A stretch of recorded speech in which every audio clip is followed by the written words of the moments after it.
Hello to our friends and family. Welcome back to A Tribe Called Dhillon podcast. I'm Edgy Dhillon. And I'm Rose Dhillon. And I'm Alvin Dhillon. It's your favorite trio of siblings back in the house. Please hit like, subscribe, follow, support all of our channels. And just want to give a special shout out to some of our TikTok supporters, because I don't like the word followers. I see you. Some of you have come over to our YouTube channel. I've seen some of the names. So thank you for helping our channel grow. We're so excited. Who would have thought TikTok? I know. Yeah. Right? I know. We had no choice. The demand was there. Yeah. I did not know that there's 1 billion people using it every month. Wow. So that's almost like 15% of the entire population that uses TikTok every month. And I find myself too, when I go on there, I just keep swiping. There's a lot of funny stuff on there, a lot of cool stuff. And it's like, it's a little different than IG. It seems to be a little more streamlined. IG seems a little bit more like a little more difficult to find things. This is more like, it kind of knows what you want. You can search for people. It's a kind of simplified version of social media, simplified Facebook, simplified IG. And I see why it's so popular. Yeah, awesome. I do. There's a lot of funny stuff on TikTok. Yeah. Super, like, and when you watch one funny stuff, it just automatically It knows posts, that's what you want. And I'm like, this is. I can see why people are on there for hours. I know. It gets addicting. After about 10 minutes of me, I'm like, oh man, it's been 10 minutes. This stuff's so good. This is why I said you have to have your timer on. I have my timer on. Yeah. 15 minutes, I got to get off. I agree. And then Al showed me these brothers. They're and the family of realtors. They do the funniest things. They're like a Caucasian version of us. They reenacted stuff like we did, like how you guys tied me up when we were a kid, won't let me go. They show like them, they're tying up one brother and the parents are coming home, like, oh, we gotta go. They take off and the guy's trying to get out of the chair. I love it because they're all promoting family dynamics, right? And they're all our age, and we're all about family. Yeah, they're all our age, but doing stuff that they did as a kid. So and their dad joins in on it too. It's so funny. Love it. Okay, so that was just want to say thank you very much to all of you that are helping to grow our channel. We are so excited. Let's get into our win of the week. Rose, over to you. Okay. And actually, before I start with my win of the week, we did have a DM and someone messaged on Instagram and said, do you have a win every week? So I guess maybe we want to explain the win of the week. It doesn't have to be something grand. As you can see, Ange will sometimes say, I went for a walk today. It's really that simple. I have 2 wins today. My first win is I woke up this morning. Like, that's a big win. The universe allowed me to wake up this morning. So I see that as a huge win, because we know that thousands of people go to sleep every night and don't wake up in the morning. So if you woke up today, that is your win of the week, of the day, however you want to look at it. But my other win is I had a really nice philosophical conversation with my dear sister last week. And as we were chatting, it was a private conversation, and she said, well, big sister to the rescue once again. And when I hung up, I reflected on it and I was like, oh my God. Yeah. She's always there when we need you. Oh, and I'm going to get all emotional. I'm going to get emotional. And I started thinking about, I went through a really hard time in my life when I went through a really ugly divorce, and she was my emotional crutch. I would call you when it's for anyone who hasn't gone through a divorce. I don't wish it on anyone, but you go through kind of periods of rage mode and anger and frustration, and you're just wanting to take it out on someone. And it's usually your loved ones. And there were moments where I would call Ange and I would be just blaring, screaming, yelling, and she would just take it like a champ. And then she'd call back and I'd say, why didn't you get mad? And you'd say, I know you're hurting, and I know it's not about me. It's about what you're going through right now. And I'm just giving you space.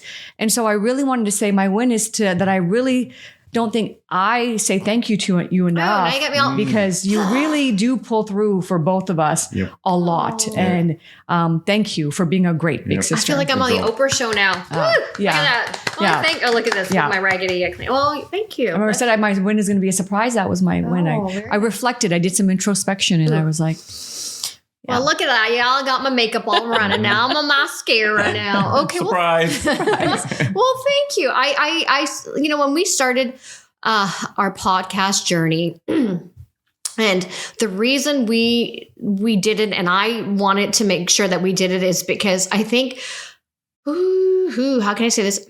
Siblings, it's the coolest dynamic. It's the coolest dynamic. And over the years, I have seen so many disconnected siblings that don't have a relationship with their sibling, that don't talk to their sibling. They're one-upping each other. And someone has to be the leader amongst the siblings, right? You got to be the one to wrangle in the troops and say, hey, knock it off. And I feel like that's the role that I play. And I think all of us are leaders in our own right, because none of our arguments have ever gone days, or we've never gone a month without speaking to each other. We don't have that kind of a relationship. I got to give a special shout out to our mom for this, because she constantly instilled those values in us. I don't care what happens. You guys band together in tough times and just always be there for one another. So this podcast, it's not just about the three of us. We want to reunite siblings, and we want to get everyone the world is such a dark place right now. I'm just going to say it. I don't know what the hell is going on. It's a lot of meanness. It's a lot of darkness. And we want to just bring in some freaking light. Let's bring in some light. Let's bring in some love.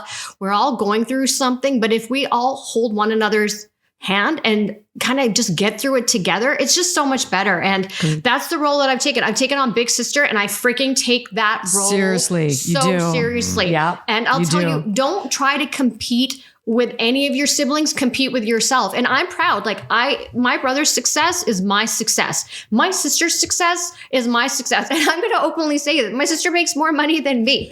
And so you know what? She's my sugar sister now. That's the term that I use. And I'm so proud that my sister, from where I've seen her go when she used to be a shoe salesman somewhere like Al Bundy. I've come a long way. And I don't tell her that. And so when we found out, and also the reason she also makes more money is because her dollar, it's American dollar. So when you convert it, it's even more. Yeah. So if she was in Canada, we would be neck and neck. Yep. But I would still be happy if she made more money than me in Canada. But the fact that she makes more money. So Al and I now, our new thing is when we go to Just Cakes Bakery or we go anywhere, we're like, you're the one who makes more money than us. You're paying. I guess Rose is paying. I make it a positive thing. I'm so proud of my sister. So why would I be jealous if she makes more money? She's my sugar sister now. Exactly. That's exactly how I see it. That's all it is. And there's going to be sibling dynamics like that, where one sibling makes more money than the other or something. Who cares? Or one's funnier than the other, or one's got the beauty. Everyone's got something. And So the moral of the story is, if you are the leader, the pack leader in the family, and you're the eldest, freaking get your shit together. And you know what? Lead the way for your siblings. So that's all I'm going to say now. Awesome. But let's do your win though, because that was my win that you got. Come on. So what's your win? Okay. My win. Wow. That was I'm going to share Rose's win. So there are days that I would think to myself, do they realize that I'm always there for them? But thank you for sharing that. Mm-hmm. And my second win is I had an amazing conversation with one of my cousins yesterday. We tend to do these rounds. There's a couple of us cousins that every couple of weeks we do a pulse check with one another. And we're like, hey, how you doing? How you doing? And all of our cousins are all over the world. And, I had such a great conversation. It was so authentic. There's nothing more authentic than when you can just speak your truth with your cousins and just not hide behind a mask and just say what your struggles are. They'll talk about their struggles and you just figure out like, okay, man, I love you at the end of the day. And we're human. But what my cousin said at the end of the conversation was what is going to now trigger a future episode. And I was like, she gave me something in return. So we were closing off our conversation and it was like an hour and a half because she doesn't live in the same country. And we closed off and she said to me, I don't know what you got from this conversation from me or if it was a beneficial conversation. But you really elevated, motivated, and inspired me because she listens to our podcast and she goes, I got so much stuff out of this and you helped to boost my confidence. So she thanked me. And I said, I don't know right now what I got out of this conversation. What I did get is a great connection, catching up with you, see how you're doing, all of those great things. But I know that I'm going to reflect back maybe in a few days. And I know you've given me something. I just don't know it yet. So I hung up, a couple hours later, I was walking around doing something. And then in the evening, all of a sudden, she said some catchphrase that just caught me. And she said, I don't want to play the victim anymore. And that's when I stopped in my track. And I remember the conversation we had. I said to her, I think all of us at some point in our life have played the victim. Mm-hmm. And so that's now she's given me an idea and sparked an episode for a topic that we're going to table and talk about. Don't be the victim. Don't play the victim. Mm-hmm. So just want to say thanks to that cousin. She knows who she is. Yeah, that was good. Yeah, love it. That was my one. Yeah, I gotta say, I played the victim. I proudly paid it too. It's all good. Life's a learning lesson every day. Yep. But my win of the week is I completed the Lewis Howes book, The Greatness Mindset. Congratulations! Good book. There were a lot of activities that were required of me. I humbly passed over those and kept reading, but it was a good book though. It was good. I try to keep like a chapter a day, so that's what paced myself. Yep. It took me about a month or so, but it's a good book, so that was my win. Excellent. Excellent. Good stuff, Okay. Al. Okay. And Rose, I like how you introed and said that the win doesn't have to be anything big, not too small, just something that you're proud of. Yep. Yep. Okay. What are we All talking right. about today? Rose is the moderator today. I'm the moderator, everyone, today. So this is kind of an emotional topic for me. So as hopefully most of you know, Matthew Perry passed away on October 28th of this year. And when Ange called and told me, I was a little startled, and I will say I wasn't shocked. I know that Twitter feeds went crazy of the shock of it. If you knew his story, if you followed him, I read his memoir. I knew his battle with addiction, and I realized the battle, the addiction won. It's a hard place to be. And so we want to dedicate this episode to kind of talking about the character that Matthew Perry played on Friends, which was Chandler Bing. And then the role of addiction. So we're going to kind of marry the two together. For Al and I, Friends was really, really big growing up. And you weren't as much into as we were. And No, I think I it's because we were in high school when Yeah, we were at the same Yeah, age. I did watch Friends, but I think my character for some reason is I love the Ross and Rachel saga, so I really gravitated towards them. I thought I did too, but I didn't realize subconsciously how much Chandler played a role in my life. Like if you think about all the little things I would say, like I taught Dad. I used to go to Dad, you know what, Dad, you're just blah, blah, blah, blah, blah. And that came from Chandler when he was doing the episode. And now fast forward, if I'm talking too much, Dad will come up to me and say, you know what, Rose, you're just blah. Like that's our ongoing thing. So I had so many things.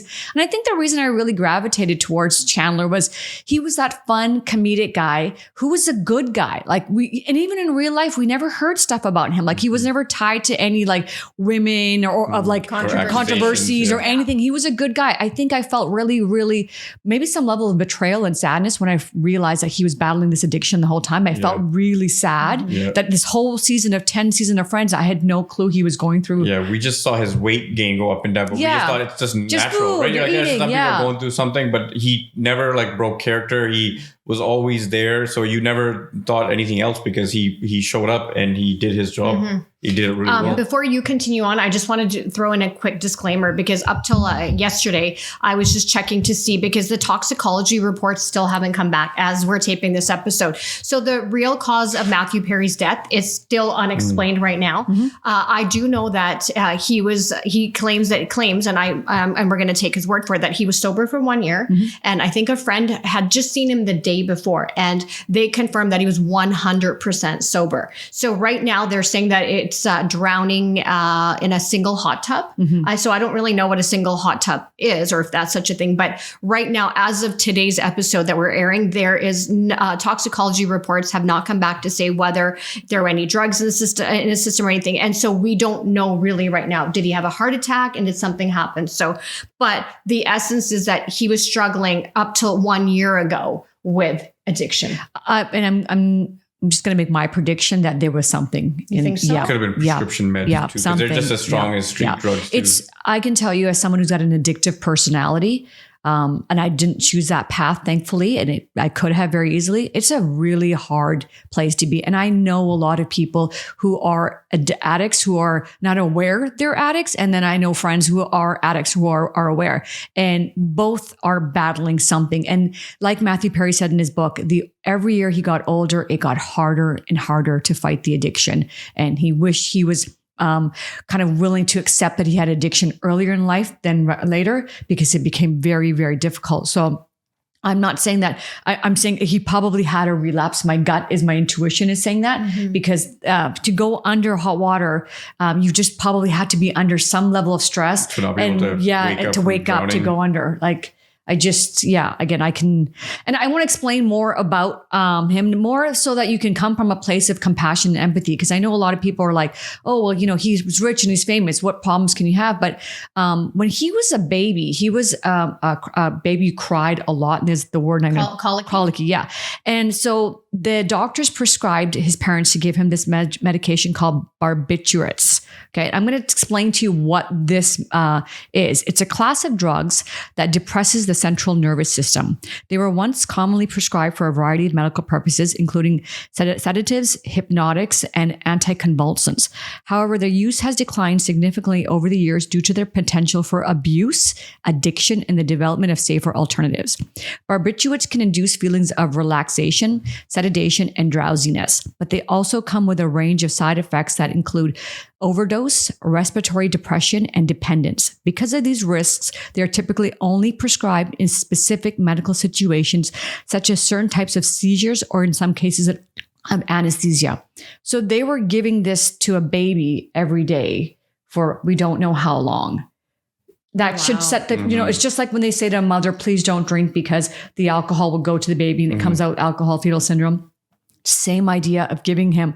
So for me, when I read that at the very beginning of the chapter, I realized I don't even think he had a fresh start. Like he didn't even have a fighting chance. Pretty much addicted to and like drug. In his book, his substance abuse started at 14 years old, and then it escalated when he got at the age of 24 because he got the fame from friends so quickly. And he said there was days where he was taking 55 pills a day. I read that somewhere. Oh, wow. Yeah. That was it Vicodin that he was taking? Yep. After Jesse Jackson held up to that is mind blowing because Vicodin is a very strong opiate. Exactly. He did go into the hospital and I think he's in a coma for 2 weeks at one time. Did you remember that? Yeah, that's what led to his soberness was he almost died. So the chapter starts with, a couple of just after the pandemic, everything was shutting down and the doctor's family came to even kind of say goodbye at the hospital. He got his second chance and he took that opportunity to write this book. And it's a really authentic book. He lays it all out and he's not playing the victim card. He's just trying to help himself understand as to why am I addicted? Where did this start from? Like even his parents getting divorced at a very young age. He's like, I was always trying to make my mom happy. She wasn't very happy. So he was always trying to make her laugh. He wanted to have his dad's approval. So his dad was an actor. So he went into that line of work. Like you just see so much of how much of our childhood shapes our adulthood. Like I've said this before. And with his book, it was very transparent that he wasn't playing a victim. He was trying to understand himself and figure out what led him to this addiction and how he's trying to stay sober. I have a couple questions about like his character before I kind of get into the addiction. Yeah. But I wanted to ask you guys, obviously Chandler is known for his humor and his sarcasm, which is what Matthew Perry is known for in his real life. What were some of his most memorable liners, some of his comedic timing? What kind of stood out to you on that show that you can remember him in this kind of positive light? I can go. And sometimes, he had brilliant comedic timing, but sometimes it was what he didn't even say. It was his body language. And I'll tell you, like right now, it just came in my mind. So do you remember he dated that girl, Janice, I think? And do you remember when she'd come back, she's like, Chandler, or I don't know, she's like, Chandler, or something. Yep. And he would just remember he'd be like he'd make those he'd square or wherever they had the intro. And it was just like his face gave it away without him having to say anything, like what he was feeling. So I just remember his body language and his funny facial reactions. Right. Mm-hmm. That's what I remember is his delivery. If you look at the situation that he was funny in, if you took out that situation, in real life, maybe he wouldn't be that funny, but in that moment of what he was doing, it was like the perfect fit for everything in that show. I found him very funny. He's very sarcastic, and he'd always be taking care of Joey. Yeah, and he would just assume that like I gotta this is Joey. He's like my child. I gotta take care of him. Like near the last episode, they go to show him the house, and Joey keeps trying to sabotage things. He doesn't want them to move. And then he shows him the room and he's like, Joey, this is your room. And I was like, that's what I'm going to do. I was like, that's what I want to do. Yeah. They're both, that role was, that combination was so beautiful to see on screen. They were like that whole ensemble was just amazing. And his timing was so good. You'd always be like, can I be any more funnier? And they try to make fun of him. It's so good. And it's funny to say that because that line of his actually came from when he was in high school with his friends and he was out with them on a Friday night. And one of his friends said that to him. And he goes, he never claimed it, but so he started using that line all the time. So a lot of his liners are all, he said, from his own personal life experiences that he just brought. The best, because then it just shows you being authentic, right? That's why he was. That's so why he naturally did it so well. Can I be anymore? And you were like, where did this come from? But if you say it enough, it's in your DNA. When I watched the reunion, they asked him like, how did they pick him, and they heard him talking like that, like amongst everybody else. He was sarcastic, is funny, but just he was being himself, and they're like, that's what we want. And then he ended up just basically playing himself. Yeah. Because even there was parts when I was kind of looking him up online and getting ideas for questions. And they were saying that, his estranged relationship with his parents on the show was actually what it was like in real life. So they portrayed a lot of his stuff that he was, because he had a very strange relationship with his parents. And so he had the same character on. And that's why I think we were able to see him kind of go to all different dynamics. He got emotional. He was happy. He was sad, because those were kind of things that he was probably replaying in his own personal life on camera. It's like Dad always says, art imitating life. Yeah, I agree. And he was just so natural at it. All of them. That was such a stellar star ensemble. Yeah. Right. Just, they got every character like bang on right. And so I'm going to kind of go between Matthew Perry's character of Chandler and then kind of go through the addiction questions with you guys. My question to you is, like, what do you think is the misconceptions about addiction? Like, how can we better educate the public on what addiction really is? And I know we're not scientists or psychologists. We're just people trying to navigate and understand what addiction is ourselves and how it plays out in our loved ones' lives. And so that's just a question I think we should all kind of address. Yeah, we're not subject matter experts by any means, but we do know we've had our I guess, what's the word? How can I say it in a way? We've had our interactions with people and exposure to people that do suffer from addictive personalities, and it's really, really sad. That's all I can say is from my own personal experience. It's and what I feel, and I think as I'm starting to understand addiction and reading more about it, and just before we started taping this morning, there was on Google, Jessica Simpson came out, and she's addressing. She dropped a photo back from 2017, and she addresses her addiction to alcohol. Oh wow! And she said that she didn't love herself and she didn't feel worthy. And I'm starting to realize that there's a pattern with people that do have addictive personalities. It's their self-worth that's always in question. I guess they're questioning their self-worth. They don't love themselves. Is some element of some deep-rooted trauma that is not making them realize or understand how amazing of a human being they are. Because if you look at a lot of these celebrities that are in that position, they're inspiring us sometimes through their work. And they're the ones who are struggling the most. And sometimes we think, how can that be? But they're all human beings just like us. We unfortunately don't have a spotlight shine down on us. So for me, I just think there's some element of you're struggling with your identity and who you are as an individual, and the drugs make you feel good. The drugs, alcohol, the opioids, whatever it is, they make you feel good. And I think it shuts off your brain for a little bit of time. And then when they wear off, that chatter starts again. It's that constant struggle with the mind of second guessing who the hell you are, or just being mean to you. 100%. That's my take on it. Yeah. I think some of the misconceptions with addiction, or just like me, I thought this was like, oh, they just don't have the willpower, or they're not being strong enough, they're being weak and they're running towards using it as a crutch. And when you only look at it from one angle and you don't look at it from different perspectives, that's what you think. And it's kind of a very narrow-minded, backwards way of thinking until you get a little older. You start realizing, no, there's something more going on. When we start experiencing certain things in our life and we're wondering like, hey, I'm using this sugar, or I'm using this weed, or I'm using something as alcohol as a crutch all the time. Like, that means I'm not dealing with something inside. And until it started happening to me, that's when I started realizing, oh, this is like way beyond us. So like, this is something really deep that we're trying to do. When I experienced my forms of addiction, I felt like I was always there's a void that is just in a bottomless pit, and I just keep putting things in there. I want to keep putting stuff in there to just get myself to the point where I feel numb for a couple hours. And that's when you're like, I feel like, is this what peace feels like?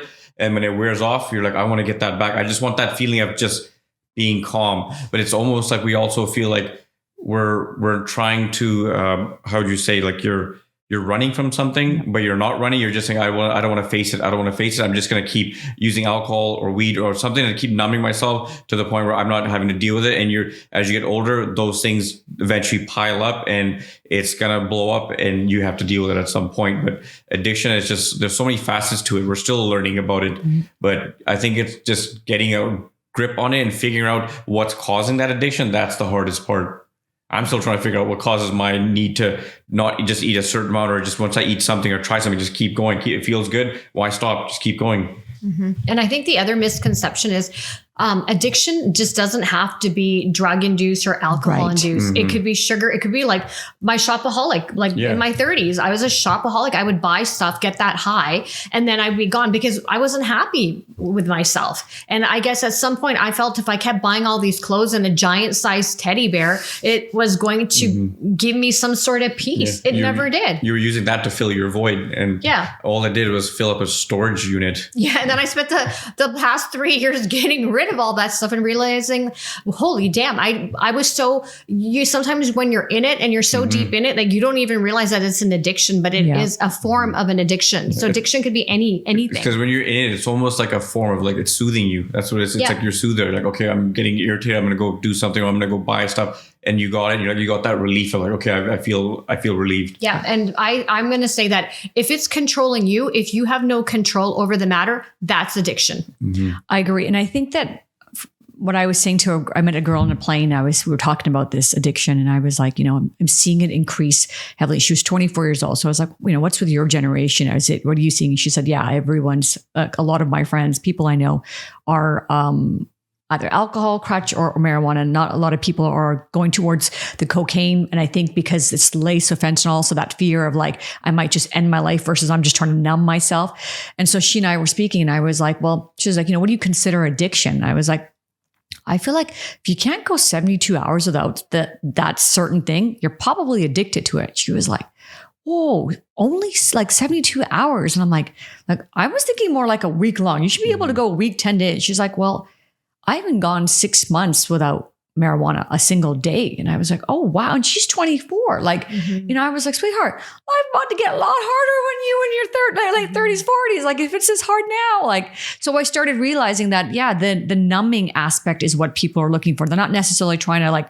quote unquote, end their life. There are those addictions that people are just trying to leave, but they're also the ones that just can't handle the day to day. And I think we're just so overloaded with information now. We're connected in a strange way, not in a meaningful way, but in a strange way. And that's also kind of activating addictions. And like Anne said, there's all kinds. I'm very much aware that like I have that personality. And there was a time in my life where like I remember looking at the calendar and I said, oh my God, I drank 5 days this week. And I'm not someone who drank a lot. I drink on a Saturday night if I went out for friends. And most times it was to just kind of quiet my brain down from the week long of like eating shit from a boss or whatever it was. But I caught myself and I was like, oh, whoa, this is not good. And that took a lot of time for me to stop. Like I mean, the last time I had a drink was about 10 days ago, but I can go without having a drink for 2-3 weeks now, which wasn't actually in something that I could do 2 years ago. I would definitely be somebody who was every couple of days wanting to have a drink to kind of numb so much of the loss that I was feeling, the failure that I was feeling. So addiction comes in all forms, and it's something that we really have to try to understand versus saying what Al was saying, oh, you're weak or you don't have the willpower. It's nothing to do with that. The other thing with when you brought up alcohol is we've become a culture and a society now where alcohol is celebrated. Yeah. And coming from me, coming from my place, I'm not much of I'm just going to own it here. Like, I'm not, you told me like, just to say that you drink sometimes for image and stuff. Remember, sometimes people, want that. And like for image. Don't listen to me. Yeah. Don't listen to Rose. Here's the deal. I don't drink. Yep. I have not been a drinker. I was peer pressured when I was younger. It's just not my jam. It's my addiction is sugar, the cakes and the pastries. But I'll tell you, my lifelong struggle has been explaining to people why I don't drink. I still get it all the time. And I don't need to answer to anyone. Listen, I tried it in my 20s. I don't like the way it made me feel. I got a headache. And I really quickly,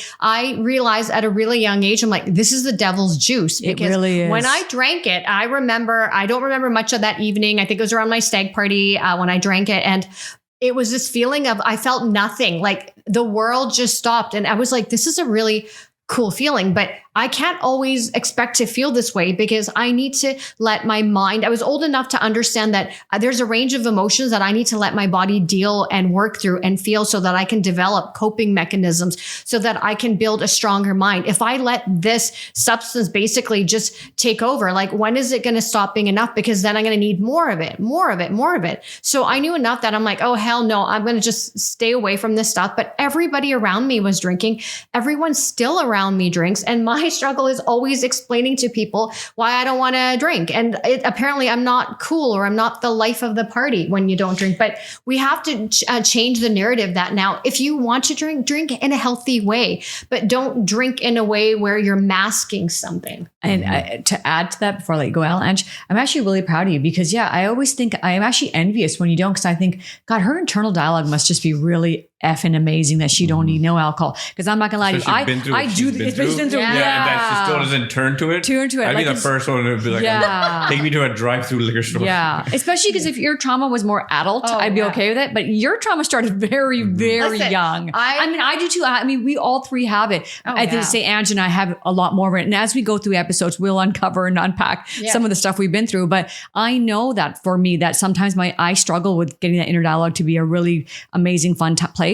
And sometimes if I had a week long work and it was just really stressful and hectic, a glass of wine will just calm my nerves down. And so I will encourage that. If you are somebody who struggles with anxiety and a glass of wine will just take you down the edge off, go for it. But if it becomes a routinely where you constantly are like, I can't go through the day without it, then you know you have a problem. Because I did have a friend who said to me, she's like, so you don't drink at 9 a.m.? I was like, oh God, no. Oh God, no. She's like, okay, so you're not drunk right now? I'm like, no, it's 10 o'clock in the morning. And that's when she was like, okay. I was like, yeah, there's something wrong. Mm-hmm. She's probably like, she wasn't a friend, sorry, she's an acquaintance, but I think she would thought that I was, because we traveled together and she thought like, okay, I'm like, no, I drink only after 5 p.m. I've never, and she's like, on vacation. I'm like, no.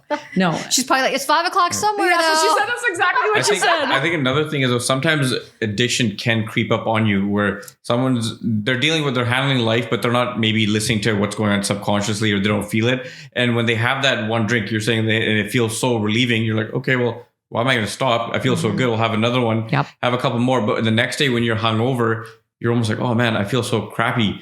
It's like you need another beer or something to level you off. And you have that. And then maybe a few days go by and you're like, I really like that feeling again. Like I got to deal with life again. This is what life is like. And then you kind of pick it up again. Maybe this week now it's been twice a week. A month later, it turns to be 3 times a week. Another month later, it's about 4 times. And it slowly creeps up to the point where you didn't realize that, holy cow, I just let this thing creep up and I'm drinking every day. Yeah. That happened to me for a while, especially in the pandemic where it would go from the weekends to we all got laid off. We don't know what's happening in the world. Right. What else do I do? And then magically at the same time, my cousin says to me, hey man, I'm getting a 50% off flats of those White Claws and that new thing that trend was coming out, those vodka seltzers. And I was like, 50% off. I was like, why not? I'll take 10. And then when you have also all that extra booze, it's not like it's like, oh, I have no booze that'll last me for 2-3 months. That booze is going to be gone in 1 month because your eyes look at it, it's like, oh, I got such a big supply. I'll have 3-4 today, tomorrow 3-4. And all of a sudden the time you start drinking goes from 5 o'clock to, I'm not working today, to 4 o'clock to 3 o'clock to 12 o'clock. And I go, it's lunchtime. Let's start drinking. Yeah. It's slippery slope. And it's actually really sad because I go to Fred Meyer now and I go on like morning times because where I live, that Fred Meyer, anytime after 11 a.m. to even like 8 p.m. it's just mad town. Like, so I start going really early in the morning and I went 3 weeks in a row where I went like 8 morning, 9 in the morning. And I, me observe, like for this podcast, I like to do a lot of observation so I can bring you some information. And I noticed a trend. The very first time I went, I was seeing the self-checkout. There was about 3 men and they all had one hard bottle in their hand and then a 12 pack of beer. And that was it at 8 in the morning. And it wasn't like a after work kind of thing. It was like I was watching and I was like, oh, this is strange. And then the following week I saw a trend with women, a few women that had the vodka bottle and that. And I thought we are really going into a whole new pandemic that we're not recognizing of addiction, mental health addiction, we have to come from a place of compassion. It's really all we can do. We're becoming a powerless society where these things take power over us, right? And if you don't have power or control over what's controlling you, that's the sign that you have to start to wake up and realize, how come I don't have control over my own life? If a substance, a cookie, a candy, or an alcohol, a drink, or something, you need that to function on a day-to-day basis, then unfortunately, it's time to do, that wake up call and start really digging deep. And that's the thing. We don't want to dig deep because it sucks. It's painful. We don't want to open up Pandora's box and be like, what do I have to deal with that's triggering all this erratic behavior or triggering me being this way? It's easy to just mask and coast, right? And that's what alcohol, drugs, or I've taken CBDs, and I can tell you right now, I'm like, whoa, whatever my boss said or that said, it doesn't matter. Yeah. But I know enough to know I got to feel every range of emotion, like shit, yucky, terrible, the headaches, the migraines, because I'll tell you, that's where resiliency comes from. If you are only entitled, or if you're doing yourself a disservice by not allowing those emotions to come through. Because I'll tell you right now, life ain't rosy. You're not going to feel happy every single day. You might be maybe happy, honestly, like one day out of the month, because we're just all trying to survive. So the essence is, you got to feel that struggle feeling. You got to feel that happy. You got to get that little bit of dopamine when you go and have a sugar intake, whatever the range of emotions is. But that's how you're gonna build resiliency. And we're a culture that cops out and uses shit to scapegoat our problems and don't want to face the problem. Like, I will talk about it one day. I'm going to tell you right now, my trauma box is like Santa's big thing. It's like full of stuff, presents, whatever, and I'm winging it. And over the years, I have weighed it so heavily on my shoulders that I don't care. This podcast is allowing us and me the outlet to just speak freely of shit that just doesn't serve a purpose anymore. Because I don't care what anyone thinks about me, says about me, because there ain't nothing you can say about me that I haven't already said to myself. I'm where you are, Ange. And actually, I'm going to wrap up this because I think we covered what I really wanted, the essence of this episode. But really is, I really truly believe that we are all searching for meaningful connections. And when we understand that that's what we're really looking for, I think we'll start to understand that the addiction to alcohol, drugs, working, whatever it is, can start to limit. You start to have for me, that's what's been working, is me realizing, appreciate the meaningful connections you have. I'm extremely blessed to have the meaningful connections I have. I don't need a lot, but I had the little I have, and I'm coming to realize that the people I meet, whether it's on a flight, whether it's at the airport, they say, I don't have one person that I can turn to. And that's hard. And that's where I think the addiction really, really weighs on those people that don't feel like they have anybody they can turn to.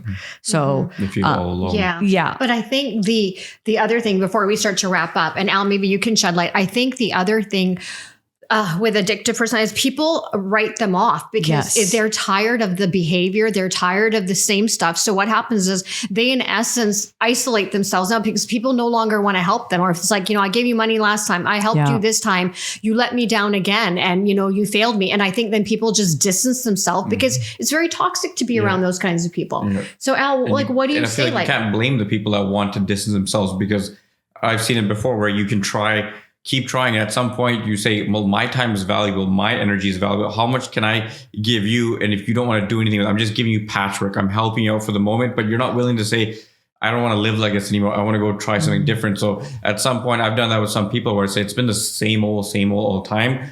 I'm trying to better myself. I was like, when I was in that state, I would go and hang out with you and we both get drunk. And what would happen? We're both just negative and we're literally going downhill. So I said, I can't do that anymore. I can't live like that. If you need help, I'll help you change. But if you don't, you want to live that lifestyle, then we can't be hanging out anymore, because I'm not 20 years old anymore. I'm not in that mindset where I can just bounce back and recover. This is turning into like addiction. It's making me now, we drank so much yesterday, I got to continue drinking tomorrow because we can't handle withdrawal. That's another hard part. You said something really strong right now. I don't think you realize it. You said something that I can't help you.